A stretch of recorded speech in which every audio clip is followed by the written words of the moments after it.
محسن صاحب کوئی اور بھی آپ نے کوئی آڈیو ویڈیو جاری کرنی ہے؟ آج وہ کیپٹن صفدر صاحب نے کہا کوئی اور بھی ویڈیو جاری کرنے والے ہیں ہم لوگ. دیکھیے میں تو یہ ویڈیوز اور اس طرح جاری کرنا، میں تو ان چیزوں کو اب جو ہیں حقیقت وہ تو ہونی ہے، اس پہ میرا کیا بس ہے اور نہ میں اس کے بارے میں کچھ کہہ سکتا ہوں.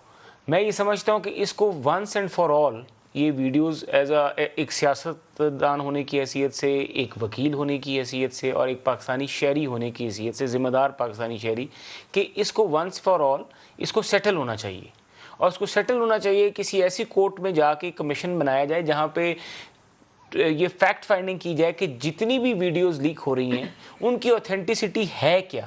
میں تو دلی طور پہ چاہتا ہوں سچ پوچھے اگر تاکہ جو آپ لوگوں نے مارکیٹ کے اندر ایک ابہام پیدا کر دیا، ٹرسٹ ڈیفیسٹ، دیکھیں ٹرسٹ ڈیفیسٹ، تاکہ وہ ٹرسٹ ڈیفیسٹ جو ہے وہ ختم ہو and once for all issue settle ہو جائے. اگر کسی نے یہ کیا، اور دیکھیں اگر یہ ہوا ہے تو پھر آپ یہ دیکھیں کہ ہمارے اداروں کی کیا صورتحال ہے. اگر نہیں ہوا تو کلیئرنس دینی چاہیے کہ نہیں ہوا، تاکہ آنے والے وقت میں اس کے پاس اگر کوئی سپریم ویڈیو کورٹ کے لیک پاس ہو تو یہ ابہام پیدا نہ ہو. سپریم کورٹ کے پاس کیا وہ 184(3) کے پاس آپ سوچتے ہیں کہ اس کے نیچے سپریم کورٹ وہ لے سکتا ہے؟ میں سمجھتا ہوں کہ سپریم کورٹ کو تو فوری طور پہ لینا چاہیے، کیونکہ ثاقب نثار صاحب پاناما کے اس میں بھی یہ مطلب ایز اے سپریم کورٹ کے چیف جسٹس تو تھے، اور سپریم کورٹ کے ایز اے چیف جسٹس جو تھے ان کے مطلب بینچ بھی انہوں نے کانسٹیٹیوٹ کیا تھا. ایڈمنسٹریشن ساری یہ دیکھ رہے تھے، سارے معاملات ان کے پاس ثاقب نثار صاحب کے پاس کیس آیا تھا جب ان کی ضمانتوں کے اوپر معاملہ تھا، تو ضمانتیں ادھر سے کنفرم ہو گئی. ثاقب صاحب کا وہاں پہ بھی معاملہ تھا. چلیں even then he was chief justice of the supreme court. جب پاناما کا فیصلہ ہوا تھا، بینچ کس نے کانسٹیٹیوٹ کیا تھا؟